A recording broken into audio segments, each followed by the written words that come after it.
Welcome to dear comrade YouTube channel. ఈ రోజు మనం తెలుసుకోదగిన అధ్యాయం నయా వలసవాదం, ప్రపంచ దేశాలకు ప్రమాదం, 11వ భాగం. సామ్రాజ్యవాద అత్యున్నత దశ అయిన నయా వలసవాదం అనగా ఆర్థికంగా, రాజకీయపరంగా నామమాత్రమైన స్వతంత్ర దేశాలపై శక్తివంతమైన అగ్రదేశాలు రాజకీయంగా, ఆర్థికంగా పరోక్షంగా సాంస్కృతికంగా నియంత్రణ కలిగి ఉండడం లేదా శాసించడం. ఉదాహరణకు బ్రిటన్, డచ్ మరియు ఫ్రెంచి యొక్క వలస దేశాలైన ఆసియా, ఆఫ్రికా మరియు ఇతర ఖండాల్లోని దేశాలపై మాజీ వలసరాజ్యాలైన బ్రిటన్, డచ్ మరియు ఫ్రెంచి లేక అమెరికా లాంటి అగ్రరాజ్యాలు world trade centre WTC, international monetary fund IMF మరియు వరల్డ్ బ్యాంక్ WB ద్వారా ఇప్పటికీ గుత్తాధిపత్యాన్ని కలిగి ఉండటం. డొనాల్డ్ ట్రంప్ నాయకత్వాన అమెరికా ఇజ్రాయెల్ను ప్రోత్సహించి పాలస్తీనా పైన గత కొన్నేళ్లుగా చేస్తున్న దాడులతో జరుగుతున్న మానవ హననాన్ని ప్రపంచ దేశాలు ఖండిస్తున్నాయి. గతంలో జరిగిన సామ్రాజ్యవాద హత్యలు మరియు దురాక్రమణలను గురించి తెలుసుకుందాం. దక్షిణ అమెరికా దేశమైన చిలీలో ఎన్నికల ద్వారా ప్రజాస్వామ్యబద్ధంగా ఎన్నికైన మొదటి మార్క్సిస్ట్ అధ్యక్షుడు కామ్రేడ్ సాల్వడార్ అలెండే సెప్టెంబర్ 11, 1973న సామ్రాజ్యవాద ఏజెంటు జనరల్ అగస్టో పినోచెట్ నేతృత్వంలోని హింసాత్మక సైనిక తిరుగుబాటు సమయంలో పట్టుబడటం మరియు అవమానాన్ని నివారించడానికి ఆత్మహత్యతో మరణించాడు. బుర్కినా ఫాసో అనే ఆఫ్రికా దేశ విప్లవాత్మక అధ్యక్షుడు, 37 సంవత్సరాల యువకుడైన థామస్ సంకారాను 1987లో అతని సన్నిహిత మిత్రుడు బ్లేస్ కంపోరే నేతృత్వంలోని సైనిక తిరుగుబాటుతో హత్య చేయించింది.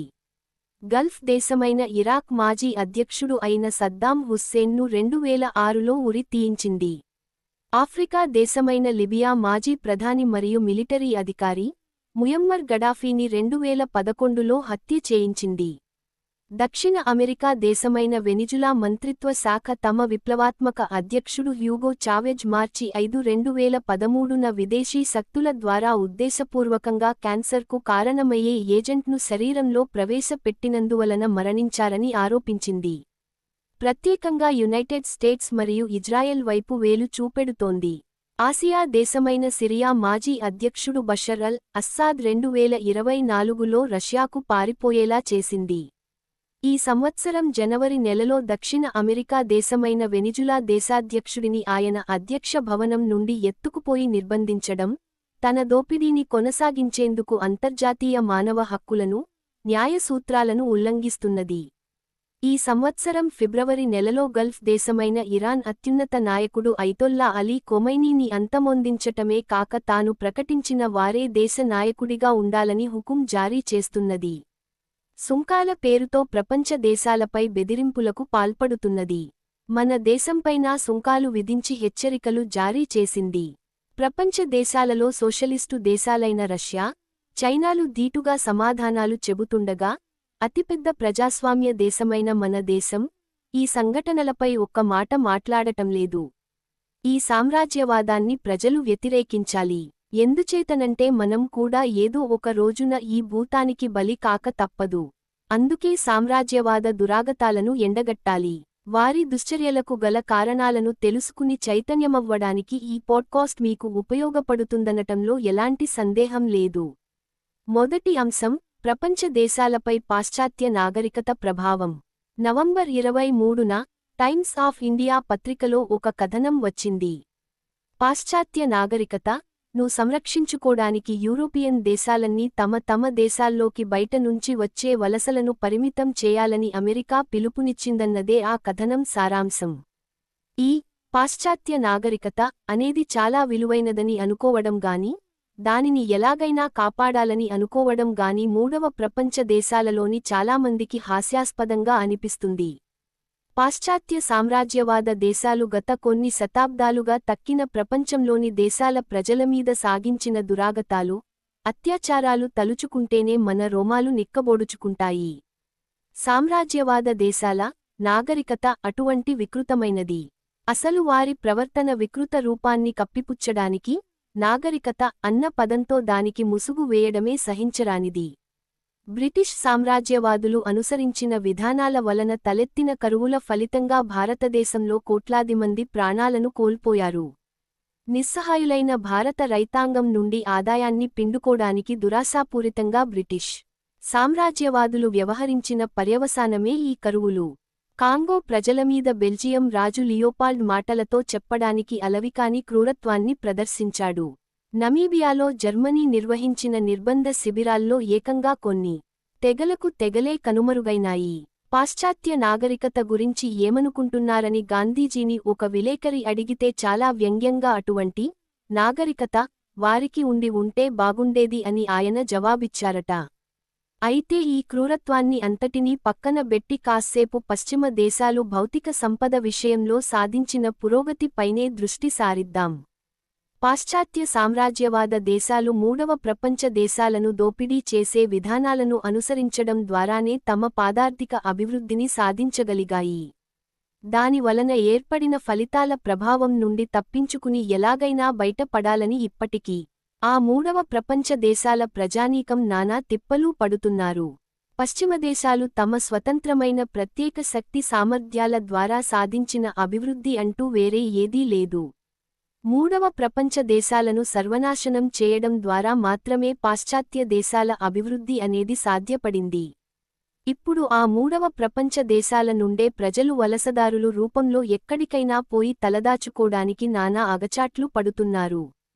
మూడవ ప్రపంచ దేశాలు తమ దేశాల్లో అభివృద్ధి మార్గాన ముందుకు సాగి తద్వారా ఈ వలసలను నియంత్రించడానికి చేస్తున్న ప్రయత్నాలను సైతం దెబ్బ తీయడానికి సామ్రాజ్యవాద దేశాలు ప్రయత్నిస్తున్నాయి. అందుకోసం అవసరమైతే సైనికపరంగా కూడా జోక్యం చేసుకోడానికి తయారవుతున్నాయి. ఈ వాదనను అతిశయోక్తులుగా పరిగణించి కొందరు కొట్టివేయవచ్చు. అటువంటివారు చేస్తున్న వాదనలు ఇలా ఉన్నాయి: పాశ్చాత్య దేశాల్లో గణనీయమైన సాంకేతిక మార్పులు ప్రవేశపెట్టబడ్డాయి. వాటి ద్వారా చాలా అద్భుతంగా శ్రామిక ఉత్పాదకత పెరిగింది. తద్వారా పశ్చిమ దేశాల్లో నిజవేతనాలు, నిజ ఆదాయాలు బాగా పెరిగాయి. సామ్రాజ్యవాద దేశాల్లో ఉన్నది, మూడవ ప్రపంచ దేశాల్లో కనిపించనిది ఈ కొత్త పరిశోధనలే. ఆ సాంకేతిక పురోగతి అన్నదే పశ్చిమ దేశాలను మూడవ ప్రపంచ దేశాల కంటే భిన్నంగా నిలబెట్టింది. వాటి ఆర్థికగమన దిశలో పూర్తి తేడా అన్నది దానివల్లే తలెత్తింది. దానివల్లే ఆ మూడవ ప్రపంచ దేశాల నుండి వలసదారులు వేరే ప్రాంతాలకు వలసలు పోతున్నారు. అయితే ఇక్కడ నూతన పరిశోధనల విషయంలో రెండు అంశాలను చెప్పాలి. మొదటిది, ఏదైనా ఒక కొత్త సరుకుకు సంబంధించిన పరిశోధనలను ఉత్పత్తి రంగంలో ఉపయోగించాలంటే అటువంటి సరుకుకు సంబంధించిన మార్కెట్ విస్తరించే పరిస్థితి ఉండాలి. అందువల్లే ఆర్థిక మాంద్యంలో చిక్కుకున్నప్పుడు కొత్త పరిశోధనలను ఉత్పత్తి రంగంలో ప్రవేశపెట్టరు. రెండవది, కొత్త ఆవిష్కరణలు వాటంతట అవే నిజవేతనాలను పెంచడానికి దోహదం చేయలేవు. అప్పటికి లేబర్ మార్కెట్లో కార్మికులు తగినంత సంఖ్యలో లభ్యం కాని పరిస్థితులు ఉన్నప్పుడే కొత్త ఆవిష్కరణలు నిజవేతనాల పెంపుకు తోడ్పడగలవు. మూడవ ప్రపంచ దేశాల మార్కెట్లను సామ్రాజ్యవాదులు చేజిక్కించుకున్న కారణంగా చరిత్రలో దీర్ఘకాలం పాటు పాశ్చాత్య దేశాల ఉత్పత్తుల మార్కెట్ విస్తరిస్తుందన్న అంచనాలు కొనసాగాయి. బ్రిటన్లో మొదలైన పారిశ్రామిక విప్లవం పారిశ్రామిక పెట్టుబడిదారీ యుగానికి నాంది పలికింది. అక్కడ యంత్రాల ద్వారా తయారైన సరుకులకు మార్కెట్ను కల్పించడం మూడవ ప్రపంచ దేశాల చేతివృత్తుల మార్కెట్ను దెబ్బ తీయడం ద్వారా మాత్రమే సాధ్యపడింది. పశ్చిమ దేశాలలో వచ్చిన కొత్త ఆవిష్కరణలకు రెండో పార్శ్వంలో మూడవ ప్రపంచ దేశాల స్థానిక మార్కెట్ల వినాశనం కనిపిస్తుంది. దానితోబాటు పెద్ద ఎత్తున అక్కడ రిజర్వు శ్రామికులు, ఉపాధి కోల్పోయినవారు తయారయ్యారు. సాంకేతిక పురోగతి కారణంగా నూతన ఆవిష్కరణలు ప్రవేశపెట్టిన దేశాల్లో సైతం రిజర్వు శ్రామికులు తయారయ్యారు. అయితే పశ్చిమ యూరప్ నుండి పెద్ద సంఖ్యలో శ్రామికులు కెనడా, అమెరికా, ఆస్ట్రేలియా, న్యూజిలాండ్, దక్షిణాఫ్రికా తదితర సమశీతోష్ణ మండల దేశాలకు వలసలు పోయారు. ఇలా వలసలు పోయినవారు ఆ కొత్త ప్రాంతాల్లో నివసిస్తున్న స్థానిక తెగల ప్రజలను పెద్ద ఎత్తున ఊచకోత కోశారు. వారిని అక్కడి నుండి వెళ్లగొట్టారు. వారి భూములను ఆక్రమించుకుని అక్కడ సాగు చేయడం ప్రారంభించారు. ఈ భారీ వలసల కారణంగా ఏ దేశాల్లోనైతే కొత్త ఆవిష్కరణలు ఉత్పత్తిలో ప్రవేశపెట్టారో అక్కడ లేబర్ మార్కెట్లో కొంతవరకు కొరత కనిపించింది. అందువలన ఒకమేరకు నిజవేతనాల్లో పెరుగుదల వచ్చింది. కొత్త ఆవిష్కరణలు ఆ ప్రత్యేక పరిస్థితుల్లో ఉత్పాదకత పెరగడానికి, అదే సమయంలో నిజవేతనాలు పెరగడానికి దారి తీశాయి. కానీ మూడవ ప్రపంచ దేశాల్లో పెరిగిన రిజర్వు శ్రామికులు యూరప్ కార్మికుల మాదిరిగా ఆ సమశీతోష్ణ మండల దేశాలకు వలసలు పోవడం సాధ్యపడలేదు. వాళ్లు ప్రధానంగా ఉష్ణమండల ప్రదేశాలకు మాత్రమే పరిమితం అయ్యారు. అక్కడ వేతనాల స్థాయి చాలా తక్కువగా ఉంటుంది. పైగా వలసలపై చాలా ఆంక్షలు కూడా ఉంటాయి. నేటికీ అదే పరిస్థితి. పారిశ్రామికంగా అభివృద్ధి చెందిన పశ్చిమ యూరప్ దేశాల నుండి ఆ దేశాలకు పెట్టుబడిదారులు గనుక తరలివెళ్లి అక్కడి తక్కువ వేతనాల స్థాయిని ఉపయోగించుకుని తమ వద్దనున్న కొత్త సాంకేతిక పరిజ్ఞానాన్ని వాడి ప్రపంచ మార్కెట్కు సరుకులను అందించి ఉంటే అప్పుడు పశ్చిమ దేశాలకు, మూడవ ప్రపంచ దేశాలకు మధ్య వేతనాల్లోని వ్యత్యాసాలు అంతరించి ఉండేవి. కానీ సమశీతోష్ణ మండల దేశాల నుండి పెట్టుబడి ఉష్ణమండల దేశాలకు ఆ విధంగా తరలిరాలేదు. కేవలం పరిశ్రమలకు కావలసిన ముడిసరుకుల ఉత్పత్తి రంగాలకు మాత్రమే వచ్చింది. ఇక ఉష్ణమండల దేశాలలో సరుకుల ఉత్పత్తి రంగంలో కొత్త సాంకేతిక పరిజ్ఞానాన్ని ఉపయోగించి స్థానిక పెట్టుబడిదారులు సరుకులను ఉత్పత్తి చేసినా, సమశీతోష్ణ మండల దేశాల్లో అమలులో ఉన్న అధిక దిగుమతి సుంకాల వలన ఆ సరుకులను ఎగుమతి చేయడం సాధ్యం కాలేదు. అందుచేత మాత్రమే సంపన్నవంతం చేశాయి. అది కూడా తక్కిన ప్రపంచ ఆర్థిక వ్యవస్థను విడదీసి వేరుగా ఉంచడం ద్వారా మాత్రమే జరిగింది. ఇలా ప్రపంచ ఆర్థిక వ్యవస్థను వేరువేరుగా ముక్కలు చేసి ఉంచిన పరిస్థితుల్లోనే పెట్టుబడిదారీ వ్యవస్థ వ్యాప్తి జరిగింది. సమశీతోష్ణ మండల దేశాలకు యూరప్ నుంచి వలసలు పోయిన శ్రామికవర్గంతో బాటు యూరప్ నుండి పెట్టుబడి కూడా ఆ దేశాలకు వెళ్ళింది. అయితే ఆ పెట్టుబడి అంతా ఉష్ణమండల ప్రదేశాల్లోని వలస దేశాల నుండి కొల్లగొట్టినదే. ఆ వలస దేశాలు ఎగుమతి చేసిన ముడిసరుకుల ద్వారా పోగుబడిన విదేశీ మారకద్రవ్యాన్ని వాటికి చెల్లించకుండా స్వాధీనం చేసుకుని ఆ మిగులునే ఈ సమశీతోష్ణ మండల దేశాలకు, అనగా కెనడా, అమెరికా, ఆస్ట్రేలియా, దక్షిణాఫ్రికా వగైరాలకు పెట్టుబడిగా తరలించారు. 19వ శతాబ్దంలో సుదీర్ఘ కాలం పాటు ఇలా పెట్టుబడిదారీ వ్యవస్థ విస్తరణ బ్రిటన్ నుండి ముందు యూరప్ ఖండంలోని తక్కిన దేశాలకు, అక్కడి నుండి సమశీతోష్ణ మండల దేశాలైన కెనడా, అమెరికా వగైరా దేశాలకు కొనసాగింది. ఈ కాలం అంతా బ్రిటన్ తన మార్కెట్లను ఎటువంటి ఆంక్షలూ లేకుండా తెరచి ఉంచింది. ఆయా ప్రదేశాల నుండి సరుకులు బ్రిటన్లోకి యథేచ్ఛగా రావడానికి, ఆ ప్రదేశాలకు బ్రిటన్ నుండి పెట్టుబడులు యథేచ్ఛగా పోడానికి ఇది తోడ్పడింది. ఆ క్రమంలో బ్రిటన్ నుండి జరిగిన సరుకుల ఎగుమతుల కన్నా దిగుమతులు అధికంగా ఉండి వాణిజ్యంలో లోటు భారీగా ఉండేది. అదేవిధంగా బ్రిటన్లోకి వచ్చిన పెట్టుబడుల కన్నా బ్రిటన్ నుండి తరలి వెళ్లిన పెట్టుబడే అధికంగా ఉండి పెట్టుబడి ఖాతాలోనూ భారీగా లోటు ఉండేది. 1910 నాటికి ఈ లోటు మొత్తం 12 కోట్ల పౌండ్ల వరకు చేరింది. అందులో దాదాపు సగం లోటును పూడ్చడానికి బ్రిటన్ భారతదేశానికి చెల్లించవలసిన సొమ్ము చెల్లించకుండా ఎగ్గొట్టింది. ఈ బాకీ మన దేశం నుండి ముడిసరుకులను కొనుగోలు చేసినందువల్ల చెల్లించవలసినది. అంతేకాక ఇండియాలో బ్రిటన్ నుండి వచ్చిపడ్డ పారిశ్రామిక ఉత్పత్తుల కారణంగా ఇక్కడ చేతివృత్తులు నాశనం అయ్యాయి. బ్రిటన్కు ఇండియా ఎగుమతి చేసిన ముడిసరుకుల విలువ కన్నా ఇక్కడ చేతివృత్తులు నాశనం అయినందువలన మన దేశం నష్టపోయినది చాలా ఎక్కువ. తక్కిన యూరప్ దేశాలతోనూ, అమెరికాతోనూ ఆనాడు బ్రిటన్కు ఉండిన వాణిజ్య, పెట్టుబడి ఖాతాల లోటు 9,50,00,000 పౌండ్లు. అందులో దాదాపు 3/2 మేరకు లోటును భర్తీ చేయడానికి బ్రిటన్ మన దేశాన్ని బలిపశువును చేసింది. ఆ విధంగా పెట్టుబడిదారీ విధాన అభివృద్ధి యావత్తూ ప్రపంచాన్ని ముక్కలు ముక్కలుగా చేయడం ద్వారా జరిగింది. ఈ క్రమంలో పాశ్చాత్య దేశాలు ప్రవేశపెట్టిన నూతన ఆవిష్కరణలు సైతం ఈ ముక్కచెక్కలైన చట్రం పరిధిలోనే జరిగాయి. అందుచేత పశ్చిమ పెట్టుబడిదారీ దేశాలు సుసంపన్నంగా మారడానికి, మూడవ ప్రపంచ దేశాలు అభివృద్ధికి నోచుకోకుండా కునారిల్లిపోడానికి కారణం అక్కడ ప్రవేశపెట్టిన నూతన ఆవిష్కరణలు కావు. ఇలా ప్రపంచాన్ని ముక్కచెక్కలు చేసి కొల్లగొట్టడమే కారణం. జోసెఫ్స్ కంప్యూటర్ వంటి సిద్ధాంతవేత్తలు సైతం నూతన ఆవిష్కరణల ప్రవేశం వలన పెట్టుబడిదారులతోబాటు కార్మికవర్గం యావన్మంది ప్రయోజనం పొందుతారనే చెప్పారు తప్ప కొన్ని ప్రాంతాల కార్మికులు మాత్రం ప్రయోజనం పొంది తక్కిన ప్రాంతాల కార్మికులకు ఆ ప్రయోజనాలు దక్కవని ఎక్కడా చెప్పలేదు. అందుచేత ప్రపంచంలో కొన్ని ప్రాంతాలు అభివృద్ధిలో వెనుకబడి ఉండడానికి, కొన్ని ప్రాంతాలు మాత్రమే అభివృద్ధి చెందడానికి మూల కారణం నూతన ఆవిష్కరణలు కావు. పనిగట్టుకుని ప్రపంచంలోని కొన్ని ప్రాంతాలను అభివృద్ధికి దూరంగా ఉంచి వాటిని కొల్లగొట్టడమే అసలు కారణం. ఇప్పుడు వలస పాలనకు కాలం చెల్లింది. అంతేగాక సంపన్న పెట్టుబడిదారీ దేశాల నుండి పెట్టుబడులు మూడవ ప్రపంచ దేశాల మార్కెట్లలోకి తరలిరావడానికి సుముఖంగానే ఉన్నాయి. ఇక్కడ ముడిసరుకులు చౌకగా లభించడంతోబాటు కార్మికులు కూడా చౌకగా దొరుకుతారు. అది ఈ సుముఖతకు కారణం. మరి అటువంటప్పుడు మూడవ ప్రపంచ దేశాల పేదరికం తొలగిపోయి ఉండాలి కదా? ఎందుకు ఆ విధంగా జరగడం లేదు? జోసెఫ్స్ కంప్యూటర్ వంటి వారు ప్రతిపాదించిన సిద్ధాంతాలు తప్పు అని, నూతన ఆవిష్కరణలు ప్రవేశపెట్టినంత మాత్రాన కార్మికుల నిజవేతనాలు పెరగవు అని స్పష్టంగానే కనిపిస్తోంది. మూడవ ప్రపంచ దేశాల్లో నూతన సాంకేతిక ఆవిష్కరణలను ప్రవేశపెట్టినందువలన అది పాశ్చాత్య దేశాల పెట్టుబడి కానియండి, లేదా దేశీయ పెట్టుబడి కానియండి, రిజర్వు శ్రామిక సైన్యం సైజు అనగా నిరుద్యోగుల సంఖ్య గాని, పేదరికం గాని తగ్గవు.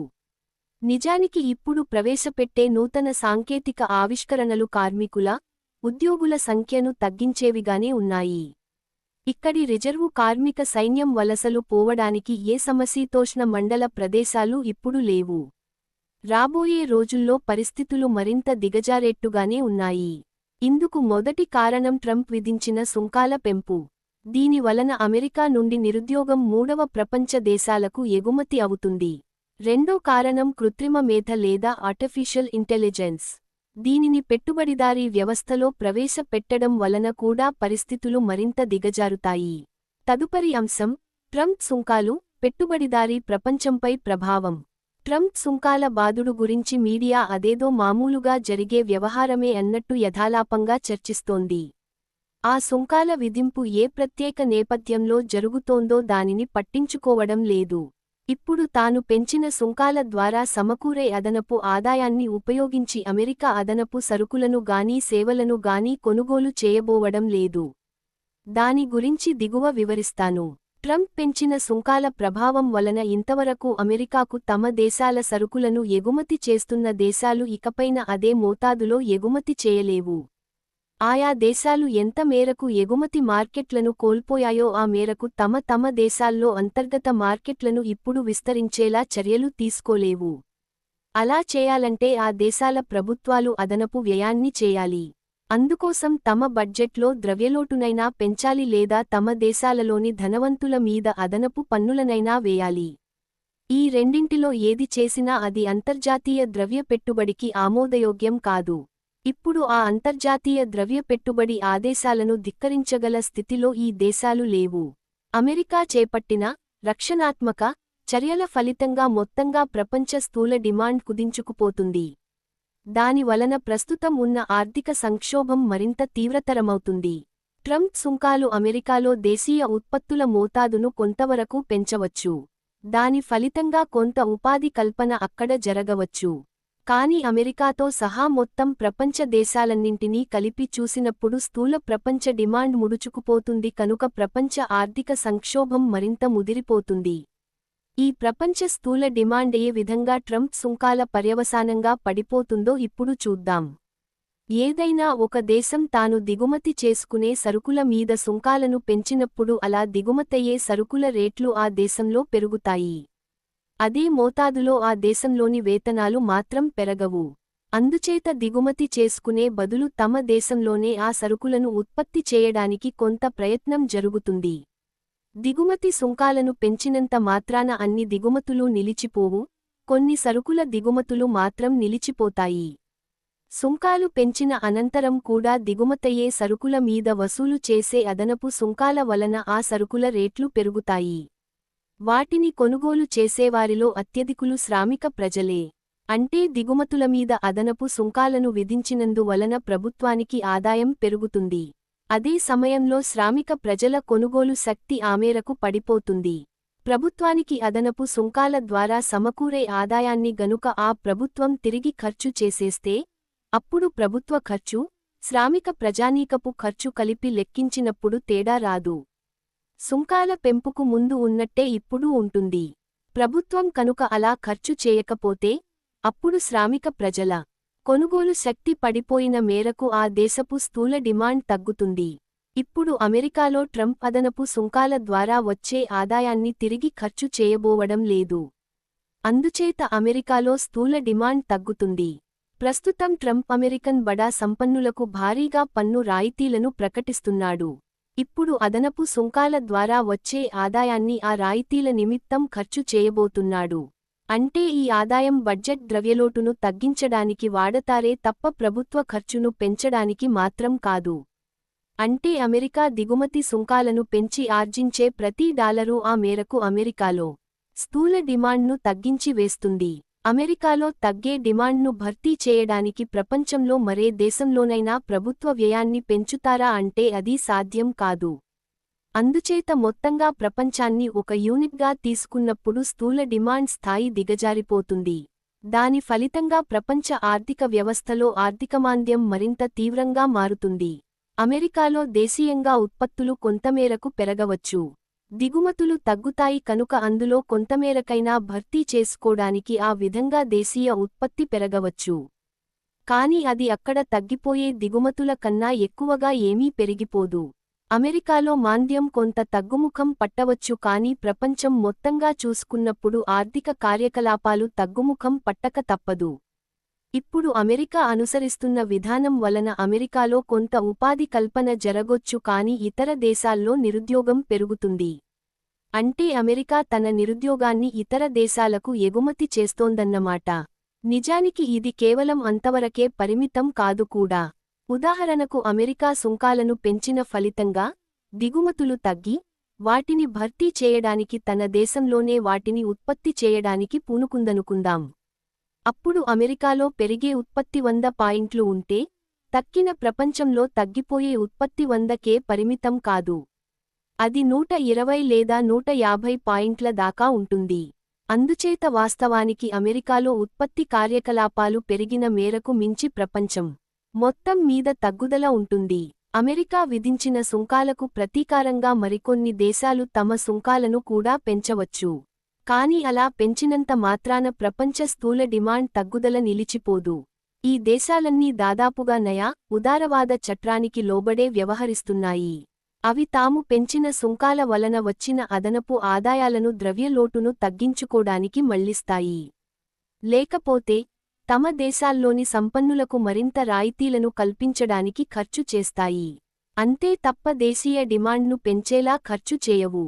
ఎగుమతులు తగ్గిపోయి ఉపాధి తగ్గినందువలన ఆ దేశాలలో అటు దేశీయ కార్మికుల కొనుగోలు శక్తి పడిపోతుంది, ఇటు దేశీయ వ్యయమూ పెరదు. దాని ఫలితంగా ప్రపంచ స్థూల డిమాండ్ మరింత పడిపోతుంది. ప్రతీకార సుంకాల విధింపు ద్వారా ఆయా దేశాలు తమ అమెరికా ఎగుమతులను తగ్గించుకుని ఆ మేరకు ఉత్పత్తిని దేశీయ మార్కెట్లోకి మళ్లించగలుగుతాయేమో కాని ప్రపంచ పెట్టుబడిదారీ మార్కెట్ మొత్తం మీద చూసినప్పుడు మాత్రం డిమాండ్ తగ్గిపోయి నయా ఉదారవాద ఆర్థిక సంక్షోభం మరింత తీవ్రతరం కాక మానదు. ప్రస్తుతం మీడియాలో జరుగుతున్న చర్చ అంతా డిమాండ్ను అమెరికా నుండి దేశీయంగా మళ్లించడం అన్న అంశం మీదనే సాగుతోంది తప్ప ప్రపంచ పెట్టుబడిదారీ మార్కెట్ మొత్తంగా ఏం కానున్నది అన్న దాని మీద లేదు. అదనపు సుంకాల ద్వారా ప్రభుత్వానికి ఒనగూడే అదనపు ఆదాయాన్ని ఆ ప్రభుత్వం ప్రజల మధ్య ఖర్చు చేసినప్పుడు మాత్రమే దేశీయ డిమాండ్ ఆ మేరకు పెరుగుతుంది తప్ప అలా ఖర్చు చేయకుండా ద్రవ్యలోటును భర్తీ చేయడానికో లేక సంపన్నులకు మరిన్ని రాయితీలను కల్పించడానికో ఖర్చు చేస్తే అప్పుడు మొత్తంగా ప్రపంచ డిమాండ్ ముడుచుకుపోతుంది. ఇప్పుడు పెట్టుబడిదారీ ప్రపంచానికి నాయకుడిగా అమెరికా ఉంది. అందుచేత ప్రపంచ ఆర్థిక సంక్షోభాన్ని అధిగమించే మార్గాలను అన్వేషించి ఆ దారిన ముందు అమెరికా నడుస్తుందని, తన వెంట తక్కిన సంపన్న పెట్టుబడిదారీ దేశాలను తీసుకుపోతుందని ఉదారవాద బూర్జువా ఆర్థిక పండితులు భావిస్తున్నారు. 1930 దశకంలో నెలకొన్న సంక్షోభం సమయంలో జేమ్ కీన్స్ సంపన్న పెట్టుబడిదారీ దేశాల నుండి అటువంటి ఉమ్మడి ప్రయత్నాన్నే ఆశించాడు. కాని ఇప్పుడు తక్కిన పెట్టుబడిదారీ ప్రపంచాన్ని పట్టించుకోకుండా అమెరికా మాత్రం తన వరకు తాను ఈ సంక్షోభం నుండి ఏ విధంగానైనా బయట పడాలని ప్రయత్నిస్తోంది. అందుకోసం తక్కిన పెట్టుబడిదారీ ప్రపంచం మీద ఒత్తిడి పెంచుతోంది. ఈ ఒత్తిడి ముఖ్యంగా మూడవ ప్రపంచంలోని పెట్టుబడిదారీ దేశాల మీద ఎక్కువగా పెంచుతోంది. మేక్ అమెరికా గ్రేట్ ఎగైన్ అని ట్రంప్ ఇచ్చిన నినాదం పెట్టుబడిదారీ ప్రపంచం సంక్షోభం నుండి బయట పడేందుకు దారి చూపదు సరికదా. అది అమెరికా వరకు సంక్షోభం నుండి బయటపడి తక్కిన దేశాలు, ముఖ్యంగా మూడవ ప్రపంచ దేశాలు మరింత సంక్షోభంలోకి కూరుకుపోడానికి దారి తీస్తుంది. ట్రంప్ దుర్మార్గుడు అయినందువల్లో లేదా అతడు మూర్ఖుడు అయినందువల్లో ఈ విధంగా వ్యవహరిస్తున్నాడు అని అనుకోకూడదు. అతడు పెట్టుబడిదారీ సహజ న్యాయానికి అనుగుణంగానే వ్యవహరిస్తున్నాడు. ఉదారవాద బూర్జువా ఆర్థిక పండితులు ఏదో ఆశాజనకమైన స్థితిని ఊహించుకుంటున్నారు కానీ వారికి ఈ వాస్తవం పట్టినట్టు లేదు. పెట్టుబడిదారీ వ్యవస్థ ఒక ప్రణాళికాబద్ధ విధానానికి లోబడి నడుచుకునేది కాదు. ఇప్పుడు ఎదుర్కొంటున్న సంక్షోభానికి ఏదైనా ఒక హేతుబద్ధ పరిష్కారం ఉందనుకున్నా ఆ పరిష్కారానికి అది కట్టుబడదు. అందుచేత అమెరికా ఈ సంక్షోభ సమయంలో తన దారేదో తాను చూసుకుంటోంది. అందుకోసమే అమెరికా వివిధ దేశాలతో జరుపుతున్న వాణిజ్య సుంకాల చర్చల్లో, ముఖ్యంగా మూడవ ప్రపంచ దేశాలతో జరుపుతున్న చర్చల్లో పలు డిమాండ్లను ముందుకు తెస్తోంది. తాను అధిక సుంకాలు విధిస్తానని ప్రకటించిన ఏ దేశమైనా అమెరికన్ సరుకులను జీరో సుంకంతో దిగుమతి చేసుకోడానికి ఒప్పుకుంటే దేశం మీద సుంకాలను తగ్గిస్తానని బేరమాడుతోంది. మన దేశం జీరో సుంకాలకు అంగీకరించింది. ఈ పద్ధతిలో అది పలు దేశాలతో కొత్తగా ఒప్పందాలు కుదుర్చుకుంటోంది. కాని అటువంటి ఒప్పందాల వలన మూడవ ప్రపంచ దేశాలు వినాశకర పర్యవసానాలను చవిచూడవలసి వస్తుంది. భారతదేశం వరకు చూసుకుంటే మనదేశం గనుక అమెరికన్ డెయిరీ ఉత్పత్తులు, బాదం పప్పు, పిస్తా, కొన్ని రకాల ఫలాలు వంటివి జీరో సుంకంతో దిగుమతి చేసుకోడానికి అంగీకరిస్తే అప్పుడు అమెరికా మన దేశం నుంచి దుస్తులు, వజ్రాలు, ఆభరణాలు, ఫార్మస్యూటికల్స్ వంటి సరుకుల దిగుమతుల మీద సుంకాలను తగ్గించవచ్చు. భారత్ అమెరికా వాణిజ్య ఒప్పందంలో సరిగ్గా ఇదే ఉంది. అప్పుడు భారతీయ రైతాంగం అమెరికా నుండి వచ్చిపడే వ్యవసాయ ఉత్పత్తుల పోటీకి తట్టుకోలేక కుదేలవుతారు. అమెరికన్ రైతాంగం మన రైతులకన్నా ఎందులోనూ గొప్పగా చేసిందేమీ లేదు కానీ వాళ్లకి అమెరికన్ ప్రభుత్వం భారీగా సబ్సిడీలు ఇస్తుంది. ప్రపంచ వాణిజ్య సంస్థ తక్కిన దేశాలు సబ్సిడీలు ఇవ్వడానికి అభ్యంతరం చెప్పింది కానీ అమెరికా ఇచ్చే సబ్సిడీలను మాత్రం ఆమోదించింది. ఇప్పుడు నయా ఉదారవాద విధానాలు మన దేశాన్ని ఒక మూలకు నెట్టాయి. ఇప్పుడు మన దేశం అటు రైతుల ప్రయోజనాలనైనా బలి చేయాలి లేదా ఫార్మా, ఆభరణాల తయారీ, వజ్రాల తయారీ వంటి రంగాల ప్రయోజనాలనైనా బలి చేయాలి. ఏది జరిగినా మన దేశానికి నష్టమే.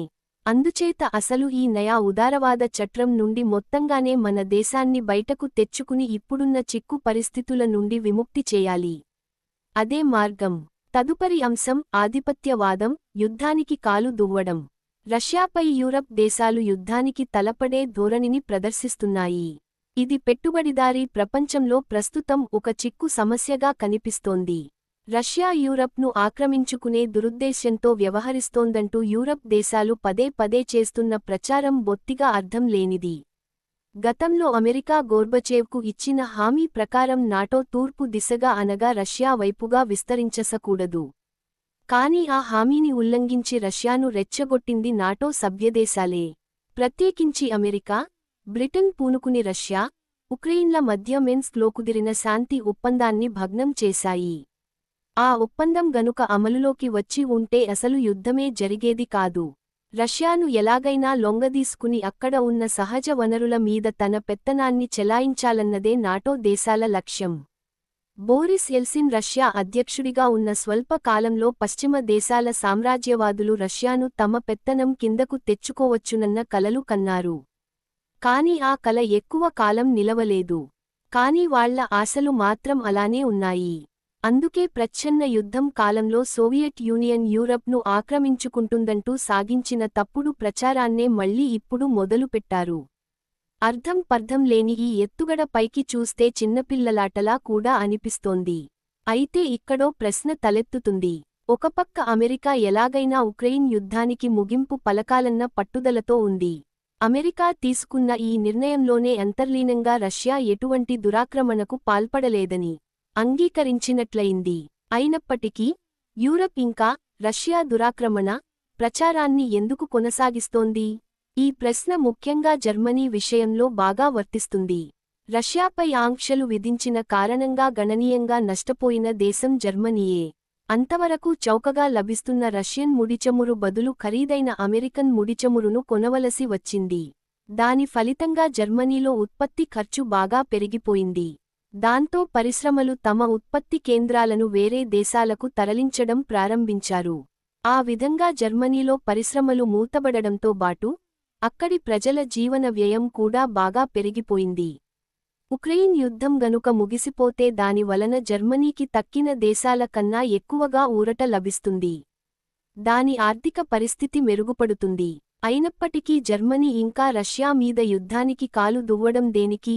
ఈ పరిణామాలను బట్టి సామ్రాజ్యవాద దేశాల నడుమ వైరుధ్యం, పోటీ మళ్లీ తీవ్రం అవుతున్నట్టు నిర్ధారణకు రాకూడదు. ఆయా బడా పెట్టుబడిదారీ ఆధిపత్య వర్గాల మధ్య శత్రుత్వం నెలకొని ఉంటే అది సామ్రాజ్యవాద దేశాల నడుమ వైరుధ్యం పెరగడానికి దారి తీస్తుంది. కాని ఇక్కడ అటువంటి శత్రుత్వం లేదు. రష్యా ఎడల అనుసరించవలసిన వైఖరి విషయంలో వేరువేరు దృక్పథాలు ఉన్నాయి, అంతే. లెనిన్ వివరించినట్టు బడా పెట్టుబడిదారీ కూటములు వివిధ భౌగోళిక ప్రాంతాలపై ఆధిపత్యం కలిగి ఉండిన కాలంలో వాటి మధ్య శత్రుత్వం తలెత్తే అవకాశం ఉంటుంది. కాని ఇప్పుడు ప్రపంచం మొత్తాన్ని చుట్టుముట్టిన అంతర్జాతీయ ద్రవ్య పెట్టుబడి ఆధిపత్యం కొనసాగుతోంది. అందుచేత సామ్రాజ్యవాద దేశాల నడుమ వైరుధ్యం చడీ చప్పుడూ లేకుండా ఉంటుంది. పైగా ఇప్పుడు జర్మనీ గాని, తక్కిన యూరోపియన్ దేశాలు గాని రష్యాతో శాంతి సంధి కుదుర్చుకోవడం తప్ప ఘర్షణను కొనసాగించడం వలన ఎటువంటి ప్రయోజనాలు పొందలేవు. పైగా ఎంతకాలంపాటు ప్రస్తుత యుద్ధం కొనసాగినా దాని ద్వారా రష్యాను ఓడించడం ఏ విధంగానూ సాధ్యం కాదు.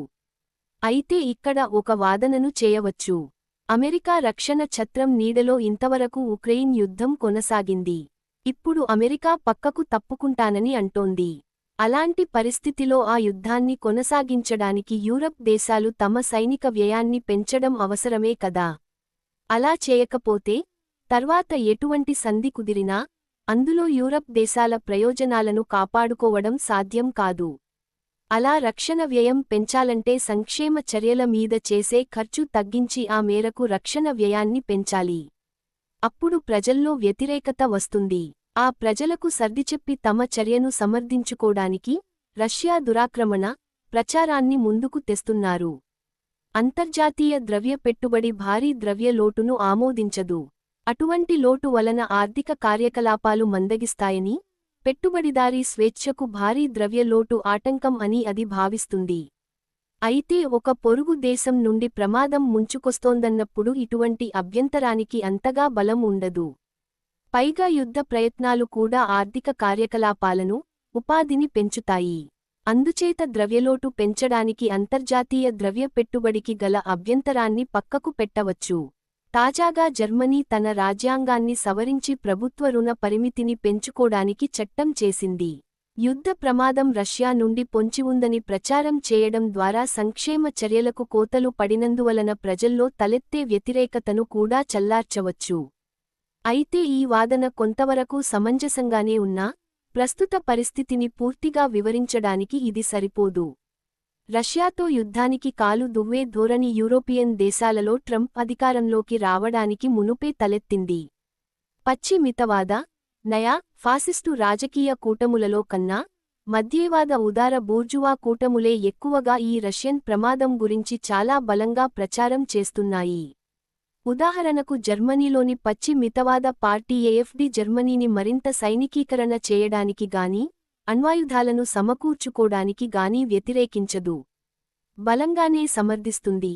కాని ఆ పార్టీ కన్నా ఎక్కువగా ఇప్పుడు అక్కడ అధికారంలో ఉన్న సోషల్ డెమోక్రాట్లు, ఫ్రీ డెమోక్రాట్లు, గ్రీన్స్, లేదా ఇటీవల విజయాలు సాధించిన Christian Democrat, Christian social union కూటమి ఉక్రెయిన్ యుద్ధం విషయంలో ఎక్కువగా రెచ్చిపోతున్నాయి. ఇటలీలోని నయా ఫాసిస్టు మెలోనీ కానీ, హంగరీలోని నయా ఫాసిస్టు ఓర్బన్ కానీ ఈ విషయంలో అంతగా రెచ్చిపోవడం లేదు. దీనిని బట్టి ఒక నిర్ధారణకు రావచ్చు.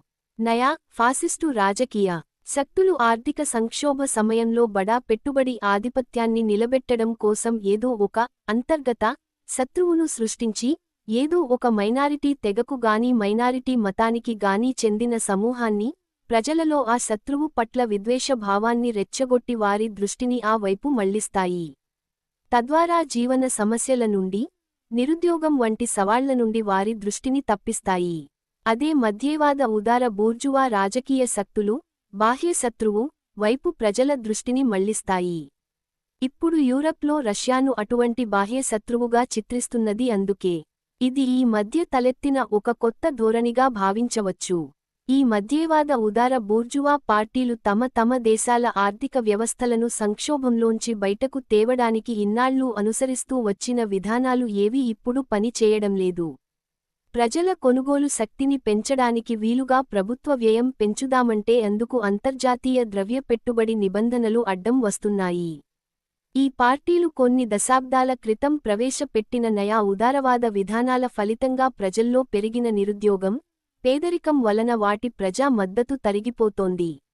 ఆ మద్దతును ఏదో ఒక విధంగా మళ్లీ కూడగట్టుకోవాలి. అందుకే ఇప్పుడు వాళ్లు రష్యా ప్రమాదం బూచిని చూపిస్తున్నారు. దీనితోబాటు ఆయుధాల పరిశ్రమాధిపతుల ఒత్తిళ్లు కూడా పనిచేస్తున్నాయి. ఇన్నాళ్లూ ఉక్రెయిన్ యుద్ధం కారణంగా ఆ పరిశ్రమలకు బాగా ఆర్డర్లు వచ్చాయి. ఇప్పుడు ఆ యుద్ధం ఆగిపోతే వారి లాభాలు తగ్గిపోతాయి. జర్మనీలోని ఒక ప్రముఖ ఆయుధ పరిశ్రమ సంస్థ రైన్ మెటల్కు ఇంతవరకు చేతి నిండా ఆర్డర్లు ఉన్నాయి. ఇప్పుడు జర్మనీ రాజ్యాంగాన్ని సవరించి ఆయుధాల ఖర్చును పెంచడానికి పూనుకోవడం వలన ఆ సంస్థ మరికొన్ని సంవత్సరాలపాటు ఆర్డర్లు పొందగలుగుతుంది. రష్యన్ దురాక్రమణ, ప్రచారం అందుకు తోడ్పడుతుంది. అయితే రెండవ ప్రపంచ యుద్ధం తర్వాత పెట్టుబడిదారీ వ్యవస్థ తనను తాను ఒక మానవీయ వ్యవస్థగా మలుచుకోగలిగినట్టు చెప్పుకుంటూ కొనసాగుతూ వచ్చింది. ప్రజాస్వామ్య విధానాన్ని బలపరిచిన వ్యవస్థగా, సార్వత్రిక ఓటు హక్కును కల్పించిన వ్యవస్థగా ప్రచారం చేసుకుంటూ వచ్చింది. సంక్షేమానికి గణనీయంగా ఖర్చు చేస్తున్నట్టు ప్రచారం చేసుకుంది. వలస విధానం ఉనికిలో లేదు కనుక సామ్రాజ్యవాద దోపిడీ దుర్లక్షణాలు తనలో ఏవీ లేనట్టు చెప్పుకుంటూ వచ్చింది. పెట్టుబడిదారీ వ్యవస్థ తాను పూర్తిగా మారిపోయానని చెప్పుకుంటూ కొనసాగింది. కానీ ప్రస్తుత పెట్టుబడిదారీ వ్యవస్థలో ఇటువంటి ప్రచారాలు చేసుకోడానికి సాధ్యం కావడంలేదు. ఎందుకంటే ఆ మానవీయ లక్షణాలేవీ కొనసాగించడం సాధ్యం కావడం లేదు. పెట్టుబడిదారీ వ్యవస్థ మళ్లీ తన కల్తీలేని భయంకరమైన వికృత రూపంతో ముందుకు వస్తోంది. పెట్టుబడిదారీ ప్రపంచంలో నయా ఫాసిస్టు అణచివేత అక్కడ ప్రజాస్వామ్యాన్ని పక్కకు నెట్టివేస్తోంది. ఈ పరిణామం పట్ల సోషల్ డెమోక్రటిక్ పార్టీలు చాలా ఉదాసీనంగా వ్యవహరిస్తున్నాయి. సంక్షేమ రాజ్యం అనే భావనను తోసిరాజనే విధంగా ఇప్పుడు ఆయుధాల ఖర్చును పెంచే చర్యలు చట్టబద్ధత పొందుతున్నాయి. మూడవ ప్రపంచ దేశాలలో ఉన్న సహజ వనరులపై, ముడి సరుకులపై సామ్రాజ్యవాద దేశాలు పట్టు చిక్కించుకునే ప్రయత్నాలను ముమ్మరం చేస్తున్నాయి. ట్రంప్ ఉక్రెయిన్ను, గ్రీన్లాండ్ను తన ఆధీనంలోకి తెచ్చుకోవాలని ప్రయత్నించడం, మరోపక్క గాజాను ఆక్రమించుకుని అక్కడ పర్యాటక పరిశ్రమను అభివృద్ధి చేస్తానంటూ ప్రకటించడం కూడా ఇందులో భాగమే. అందుచేత ఇప్పుడు పెట్టుబడిదారీ వ్యవస్థ మళ్లీ తన మానవీయ రూపాన్ని సంతరించుకోగలుగుతుంది అని నమ్మడం అంటే సింహం గడ్డి మేస్తుందని నమ్మడం వంటిదే. వీక్షకులకు మరింత ఉపయోగమైన సమాచారం అందించుట కొరకై తగిన సలహాలు, సూచనలతో పాటు సద్విమర్శలను క్రింద కామెంట్ విభాగంలో తెలియచేయండి. లాల్ సలాం.